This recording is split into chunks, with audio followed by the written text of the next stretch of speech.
양육의 정석 부모 성장 일기를 준비하면서 제가 어떤 내용으로 무엇을 먼저 시작할까 고민을 좀 해봤어요. 뭐 당연한 고민이긴 하죠. 워낙 내용이 방대하니까.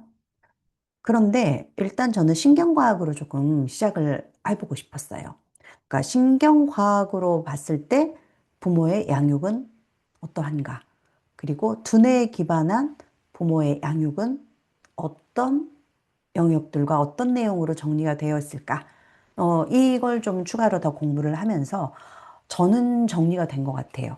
하나의 핵심은 결국 신경과학에서 이야기하는 건강한 부모의 양육이라는 것은 부모가 안전감을 유지하고 아이에게 안전하다라는 것을 느끼게 해줘야 된다라는 게 핵심. 자, 이유는 저희가 30년 이상을 부모와 자녀 그 사이에서 아이의 발달에 대한 부분을 평가하고 진단하고 부모와 자녀 사이에 여러 가지 양육에 대한 발달에 대한 상담, 코칭 이런 것들을 진행하면서 긴 시간 동안에 이 세 가지만 명확하게 이해를 하고 있으면 서로 부모 자녀의 관계에 있어서 아이에 대해서 부모에 대해서 이해하지 못할 게 없겠구나. 그리고 그 가족, 그 부모 자녀에게 어떤 방향성을 제시해 줄 수 있을까가 저는 나름대로의 좀 정리가 되었어요. 뭐 부모 자녀 간의 요인은 영향을 주는 건 너무 많겠지만 이 세 가지의 측면으로 접근을 하면 실제 웬만한 것들은 알 수 있겠구나라고 생각을 하는데 그중에 첫 번째가 네, 아이 나이에 맞는 발달을 보는 것이고 두 번째가 부모와 자녀 사이의 기질을 보는 거예요. 그리고 세 번째가 결국 그것에 영향을 주는 부모와 자녀 사이의 가장 기술적인 부모의 양육 태도였던 거예요. 이 세 가지를 어느 정도 갈고 있으면 그 목적, 그것을 알아야 되는 이유는 부모가 자녀를 잘 키우고 싶어서, 건강하게 잘 자라게 하고 싶어서. 네, 맞아요.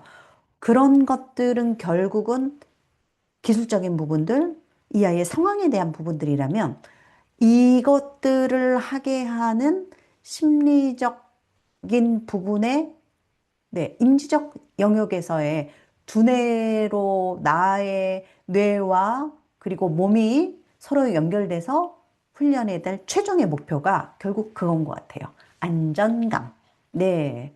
이게 안정감으로 이게 그 정리가 된다라는 의미는 결국 우리 아이들이 연령이 어리다가 점점점 자라겠죠? 신생아에서 영아기, 그 다음에 유아기로 넘어가고 아동기, 청소년기, 성인이 되고요. 우리 자녀가 노인이 될 수도 있어요. 부모가 100살이야. 그럼 자녀는? 그렇죠. 70살일 수도 있고요. 빨리 결혼했으면 80살이 될 수도 있는 거죠. 빨리 자녀를 낳았으면. 어쨌든 100살의 부모와 70살의 자녀가 있어. 100살, 70살, 100세와 70세 사이에서 어쨌든 그럼에도 부모인 것이고 부모와 자녀 관계에서는 내가 어떤 몇 살의 나이가 되더라도 실제로 이 세상을 살아가는 동안에 내가 어디에 있든 어떤 도전을 하고 어떤 경험을 해서 성공하는 경험도 있을 것이고 또는 실패하고 좌절하는 경험도 분명히 있을 거예요. 좋았을 때도 마찬가지이지만 실패하고 힘들고 슬프고 이걸 내가 어떻게 해야 될까? 이게 내가 고민스럽고 감당이 안 될 때 우리는 아, 나를 되돌아봅니다. 뒤를 돌아보죠. 나의 부모라면 내가 갈 곳이 어디인가?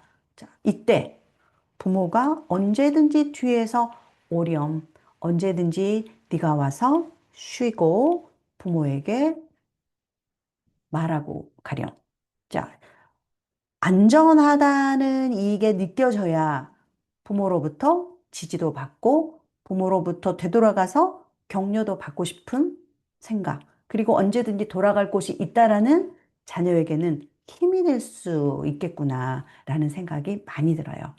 네. 그래서 우리가 안전이라는 게 얼마나 중요한가? 안정감, 부모의 안정감, 자녀의 안정감, 이 속에서 앞으로 배워야 될 것들이 많겠지만 조금 더 신경과학적인 연구들을 통해서 효과적인 부모 양육이라는 걸 해내기 위해서 건강한 부모 양육은 어떤 영역에 두뇌 기반한 시스템들이 있는지 저는 한 6가지 정도를 좀 정리를 해봤어요.